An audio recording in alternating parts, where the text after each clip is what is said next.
उसका, और उस अध्ययन का उद्देश्य क्या है, शिक्षा का उद्देश्य क्या है कि हम शरीर को अपने हिसाब से चला सके, वो बीमार ना पड़े, स्वस्थ रहे। तो ये जो मूल भाव है, पहले तो शिक्षा में दो मैं अंग मान सकता हूँ।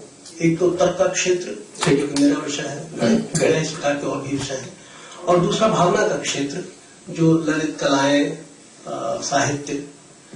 जैसे जैसे मुझे लगता है कि जैसे जैसे हम तर्क के क्षेत्र में आगे बढ़ते गए हैं जी, वैसे वैसे भावना का क्षेत्र वो कमजोर होता गया है। ये बड़ा बेसिक बात है कि जैसे जैसे हम तर्क में बढ़ाएंगे, आगे जिंदगी हिसाब किताब से नहीं चलती है, और जिंदगी में हिसाब किताब ज्यादा लाएंगे, तर्क ज्यादा लाएंगे, तो तर्क के साथ में कुतर्क ऑटोमेटिकली आएगा, बिकॉज हर क्रिया की विपरीत एक प्रतिक्रिया होती है।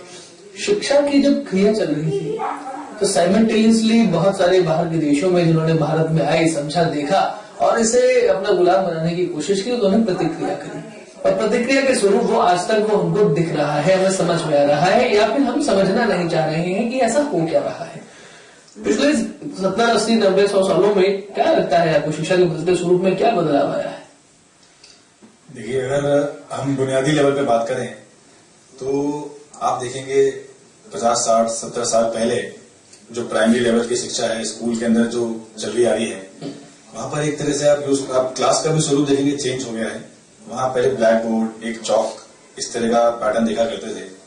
अगर आप आज किसी भी स्कूल में जाते हैं तो ब्लैक बोर्ड, चौक प्राय बदल दिया गया है किसी स्मार्ट बोर्ड से, एक इलेक्ट्रॉनिक बोर्ड से, और जो पढ़ाने का तरीका है वहां पर एक शिक्षक के अलावा आपको पूरा एक इलेक्ट्रॉनिक तरीका मिलेगा, जहां पर पहले से तैयार किए हुए एनिमेशंस, ग्राफिक्स, बच्चों को समझाने के लिए 3D मॉडल्स और बहुत सारी नई नई चीजें आपको आजकल स्कूलों में मिल जाती हैं।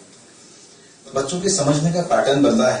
पहले सारा जितना भी ज्ञान था हम जितना भी दे रहे थे बच्चों को, आप एग्जाम्पल के लिए मान लीजिए अगर हमें उन्हें कोई फिगर समझाना है या गणित का कोई एग्जाम्पल देना है तो बच्चा सिर्फ अपने दिमाग में उस चीज को या उसकी छवि बना के उसे इमेजिन किया करता था।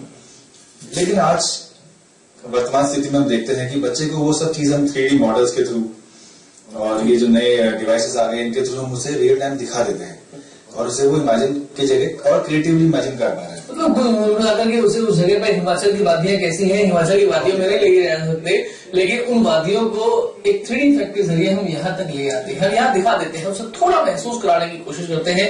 लेकिन क्या उस स्पर्श में वो संवेदना रहती है? और अगर संवेदना रहेगी तो क्या वो संवेदना वैसी रहेगी जैसा हम चाहते हैं, जैसा स्पर्श का एहसास होता है? आखिर पढ़ा लिखा कहते किसको है? यतीश जी, ये बड़ा महत्वपूर्ण प्रश्न है कि पढ़ा लिखा किसको कहते हैं और अनपढ़ होता कौन है? अगर अनपढ़ और पढ़ा लिखे में आखिर ज्ञान उसके लिए महत्वपूर्ण है तो हमारे बहुत सारे परदादा या उनके दादाजी ऐसे रहे होंगे जो अनपढ़ रहे होंगे, लेकिन उनके पास में अनुभव का और जीवन का खजाना बहुत था। पढ़ा लिखा और अनपढ़ होता कौन है? बड़ी आधारभूत बात उठाई आपने निदेश जी।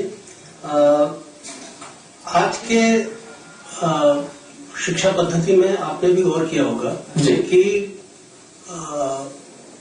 हम बच्चों को फिजिक्स पढ़ाते हैं, केमिस्ट्री पढ़ाते हैं, मैथमेटिक्स पढ़ाते हैं, इनका ज्ञान हर शिक्षा संस्थान में दिया जाता है।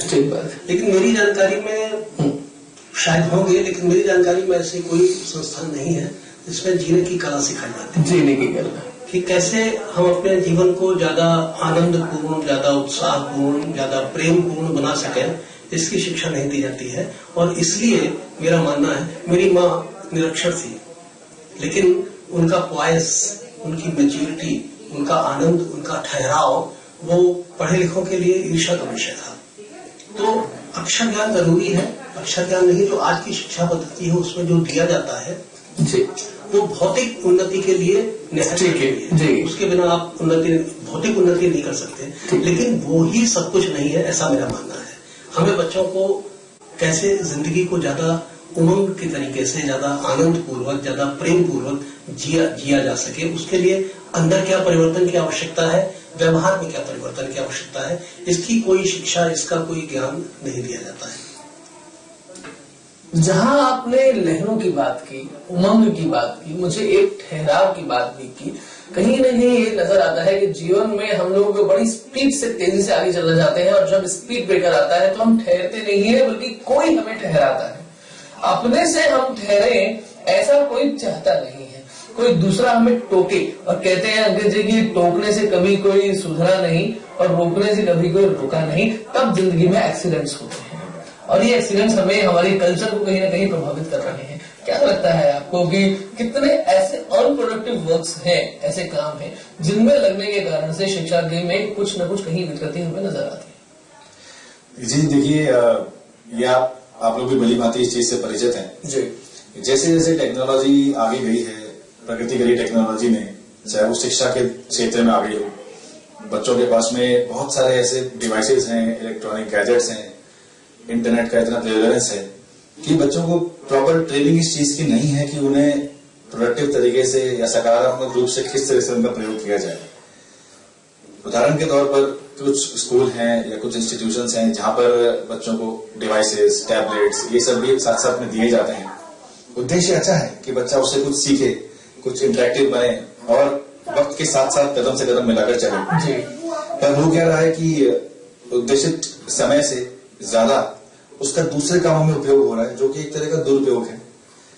जो बच्चा छोटा है, स्कूल में है, उससे मॉनिटरिंग की कमी है या कमी किस चीज की है? अगर दुरुपयोग हो रहा है तो कोई देख नहीं पा रहा है, वो आंख नहीं आ रही है।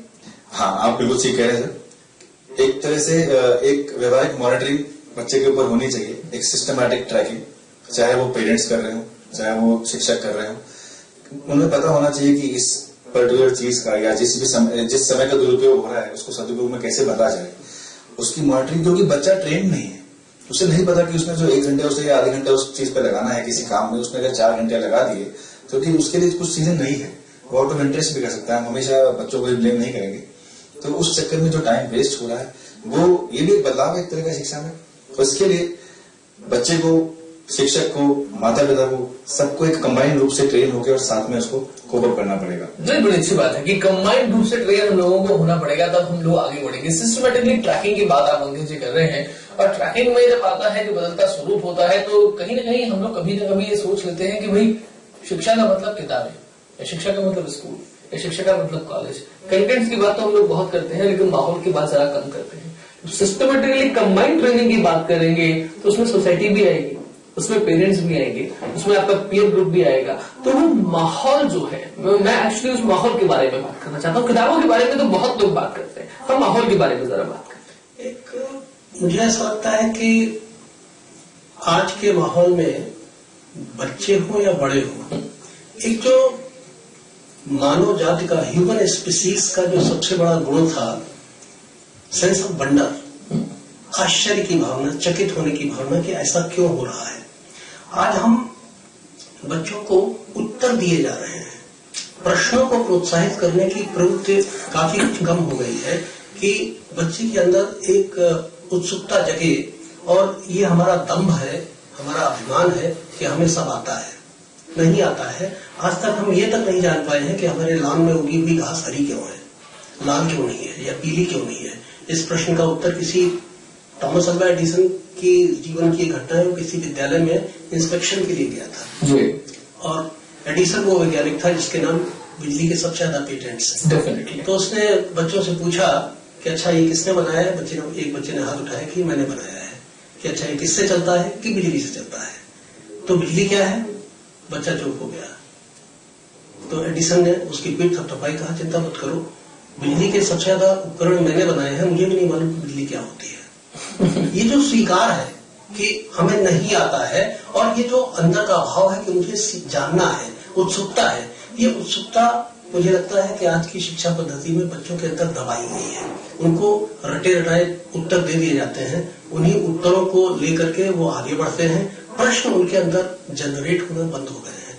ये माहौल की एक कमी है जो मुझे लगती है दूर होनी चाहिए, और इसको दूर करने में पेरेंट्स का बहुत बड़ा योगदान है।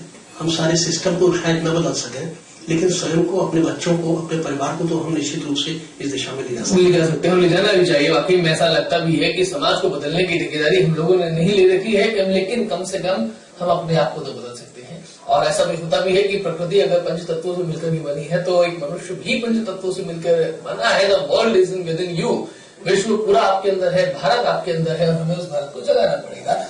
एक जब गुरुओं की बात कर रहे थे तब बहुत सारे गुरुओं के हम लोग नाम सुनते हैं। स्वामी रामकृष्ण परमहंस का नाम सुनते हैं, स्वामी राम तीर्थ का नाम सुनते हैं, हम चाणक्य का नाम सुनते हैं, बहुत सारे ऐसे लोगों का नाम सुनते हैं जिससे कि हमें एक गुरुत्व का भाव जागृत होता है। क्या आपने भी ऐसा कुछ सोचा? बिकॉज इसकी ट्रेनिंग के लिए जाते हैं, कुछ अलग एक ऐसे कुछ प्रयोजन किए हों, कुछ नई कुछ चीजें इनोवेशन किए हों जो बच्चों को सीधा आकर्षित करती हो और उनको पुराने दौर से जीते जागते तरीके से जोड़ती हो, कुछ लिविंग ऐसी कोई चीज आपने की हो?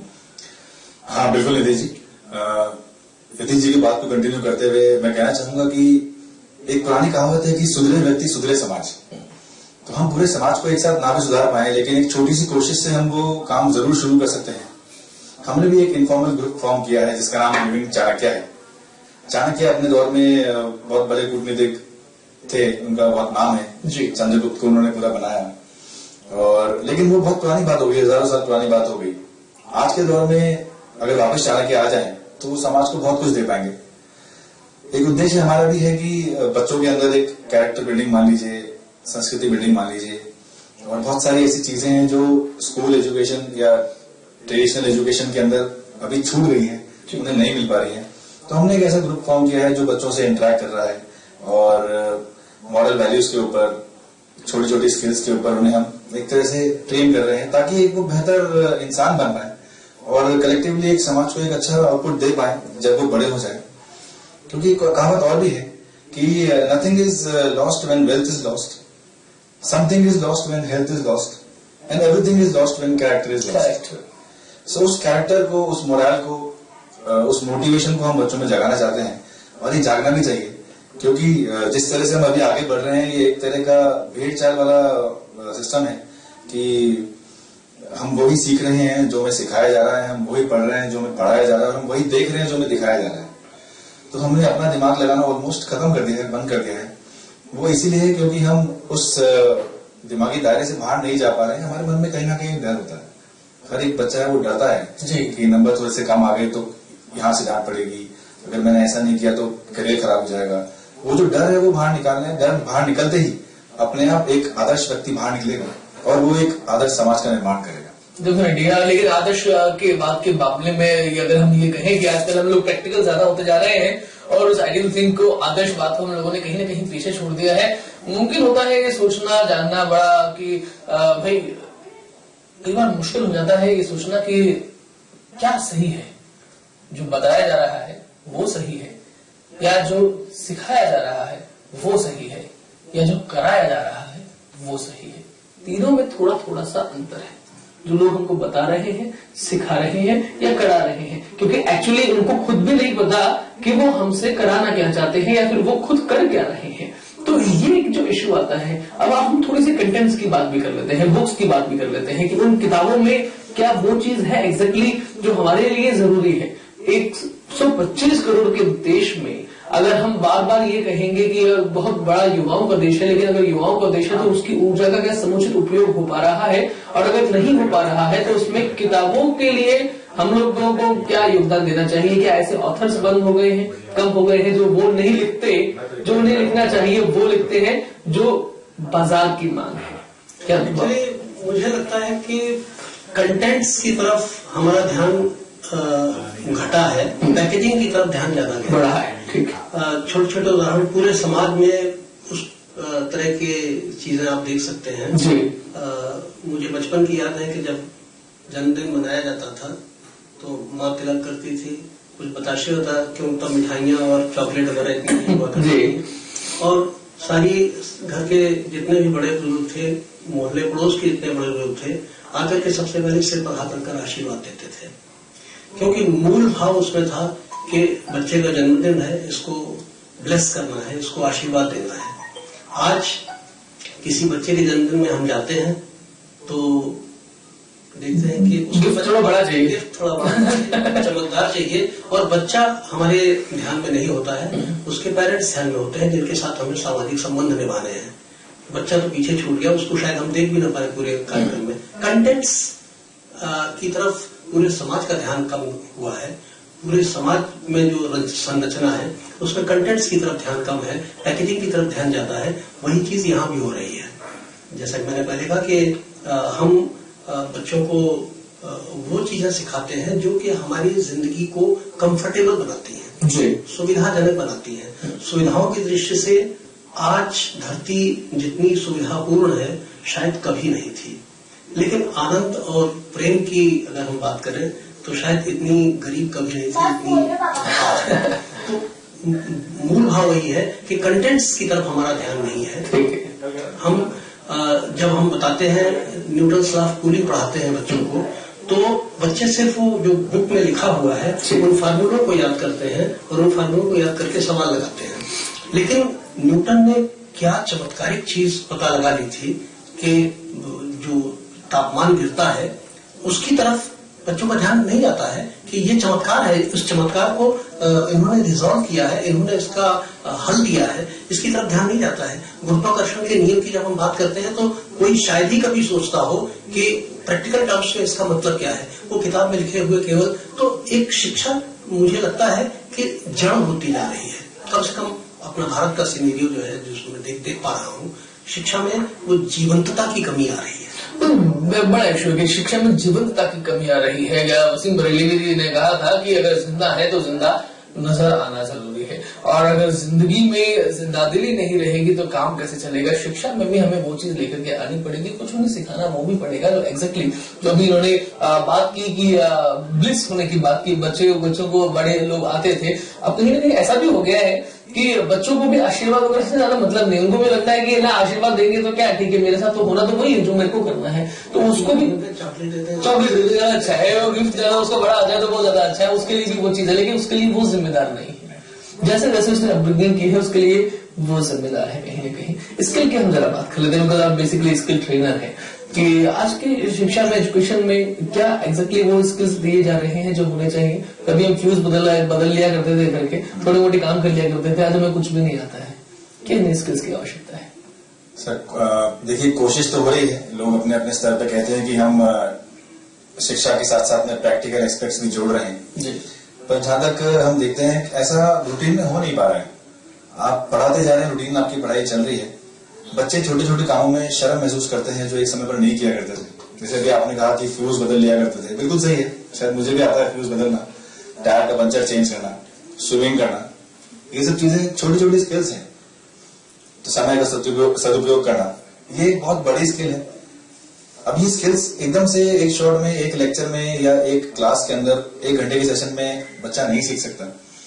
ये आपको बचपन से बच्चे के साथ साथ में जैसे जैसे वो बड़ा होते जा रहा है, हर लेवल पर अलग अलग स्किल्स की ट्रेनिंग होती है, तो उसके साथ साथ में आपको मेंटेन करनी पड़ेगी, साथ में उसे चलानी पड़ेगी। पेरेंट्स ये मान के पीछे हट जाते हैं कि चलिए हम स्कूल तो भेज ही रहे हैं तो ये सब स्कूल में सिखा देंगे। स्कूल के अंदर एक फिक्स करिकुलम है, वो उसके हिसाब से ही चलते हैं। वो सोचते हैं कि ये सब चीजें तो बेसिक है, बच्चा अपने आप घर भी सीख जाएगा। इन दोनों के बीच में बच्चा छूट जाता है। तो वो चीजें हमें कोप अप करने के लिए कुछ अच्छे सेशंस पेरेंट्स के साथ में, टीचर के साथ में, मैंने पहले भी कहा था कि वो ये कंबाइन एफर्ट वाली बात है कि हम एक ऐसी चीज को बड़ा कर रहे हैं जो बिल्कुल गीली सीमेंट की तरह है। जिस तरह का निशान हमने उसके ऊपर छोड़ दिया वो जिंदगी भर उसके साथ चलता रहेगा। तो अगर आपने उसको बचपन में सिखा दिया कि आपको थैंकलेस नहीं होना है, आपको थैंकफुल होना है, हम्बल होना है, आप कम से कम छोटी छोटी चीजों में ग्रेटिट्यूड होना चाहिए, एक आभार की बात होनी चाहिए, और मन में जो नमी की बात है वो उस मन में वो नमी बरकरार रहे। होता ये है कि आजकल हम हमारी एजुकेशन कहीं ना कहीं ऐसी भी होती जाती है कि हम लोग मन में नमी नहीं आ रही है, और नमी नहीं आ रही है इसलिए ग्रेटिट्यूड नहीं आ रहा है। ग्रेटिट्यूड नहीं आ रहा तो हम सॉरी और थैंक यू जैसे वर्ड से दूर हो गए हैं। टच छूट गया है। मुझे लगता है कि हम किताबें पढ़ाते हैं, सिद्धांत बताते हैं, लेकिन टीचर बच्चों को स्पर्श नहीं करते हैं। स्पर्श करने से मेरा मतलब ये है, माँ बाप बच्चों को उतना कम स्पर्श करते हैं। स्पर्श से मेरा मतलब ये है कि मान लीजिए कि आपके किसी रिलेटिव ने बहुत प्रेम करते हैं आपको, उन्होंने अपने हाथ से बुन के जाड़ों में आपके लिए एक स्वेटर भेजा, तो अगर हम बच्चों के सामने, अपने बच्चों के सामने ये कहते हैं कि पैसे बचा लिए, अच्छा ब्रांडेड आइटम कोई बाजार से खरीद के नहीं भेजा, अपने हाथ से बुन के जिसमें इनके कुछ पैसे लगे होंगे उन्होंने भेज दिया, बच्चों को आप जो टच दे रहे हैं वो निगेटिव टच दे रहे हैं। बच्चे यही सीखेंगे कि उनकी उतनी मेहनत रातों की जाग जाग करके स्वेटर बनना वो बेकार है, पैसा इंपॉर्टेंट है। ये संदेश, ये मैसेजेस जो है हम बराबर बच्चों को दे रहे हैं, उसमें ध्यान नहीं दे रहे हैं कि कहीं हमारे मैसेजेस गलत तो नहीं। उसका रीजन बड़ा सिंपल सा है कि ये सिखाए नहीं जाते हैं। आपके अंदर वो ग्रेटिट्यूड नहीं है तो बच्चों को हम पास ऑन कैसे करेंगे? तो देखिए, उसको खुद को भी बोलते समय मालूम नहीं है व्यक्ति को वो क्या बोल रहा है। उसने भी आराम से सीधी सीधी बात में बोल दिया, लेकिन उसको कई बार ऐसा हम लोग सुन सकते हैं टीवी पर की सीधी बात नो बकवास, लेकिन कहीं न कहीं कभी कभी सीधी बात जो होती है वो लोगों को घायल कर जाती है, उसके मन को परेशान कर जाती है। अगर मन परेशान होगा तो वो ना आन रहेगी, ना बाग रहेगी और ना ही शान रहेगी। कुछ अंतिम क्षणों में जो चल रहे हैं, कोई ऐसी बात जो आपके दिमाग में आती है और आप शेयर करना चाहते हैं? जी, मैं इतना ही कहना चाहूंगा कि पेरेंट्स थोड़ा ध्यान दें, शिक्षक भी ध्यान दें कि जब बच्चा छोटा है उसी समय उसे थैंकफुल बनाएं, ग्रेटिट्यूड भर दें उसके अंदर। जितना हम्बल बच्चा होगा और जितनी ऊंचाइयां भी अपने जीवन काल में वो लेगा, वो जमीन से जुड़ा रहेगा और जमीन से जुड़ा रहेगा तो हमेशा ऊपर बढ़ेगा।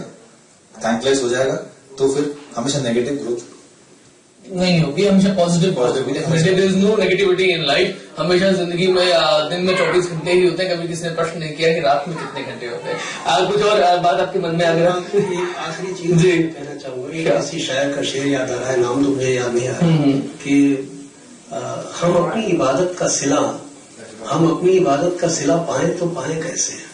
हमने सजदे नहीं, सजदों की नुमाइश की है। तो नुमाइश आज बढ़ती जा रही है शिक्षा के क्षेत्र में। जो बेसिक कंटेंट है वो कहीं पीछे जा रहा है। वो जरूरत उसकी है कि उस कंटेंट को आगे लाया जाए। बहुत बढ़िया बात आपने कही और इसी मोड़ पर हमेशा छोड़ना चाहेंगे इस प्रोग्राम को, या फिर यूं कहेंगे कि उस छोर को पकड़ना चाहेंगे जिस छोर को पकड़ना वाकई में बहुत जरूरी है। नुमाइश के दौर से जरा आगे बढ़ें और आगे बढ़कर के देखें कि जब किसी से हाथ मिलाते हैं, जब किसी से गले मिलते हैं, तब जो एहसास होता है, जो संवेदनाएं होती हैं, जो स्पर्श होता है, वो एक अलग होता है, वो अलहदा होता है। हमें शिक्षा के उस स्पर्श को महसूस करना होगा। जैसे कि मैंने बोला भी था कि एक दिन में 24 घंटे होते हैं। कभी किसी ने प्रश्न नहीं किया कि रात में कितने घंटे होते हैं, क्योंकि रात आती ही नहीं है। रात तभी आती है जब उजाला जरा कम हो जाता है। तो उजाले बरकरार रखें, जीवन में आगे बढ़ते रहें, शिक्षा लेते रहें, शिक्षा देते रहें। यतीश जी, आपका बहुत बहुत धन्यवाद और साथ साथ में अंकित जी, आपका भी बहुत बहुत धन्यवाद। नमस्कार।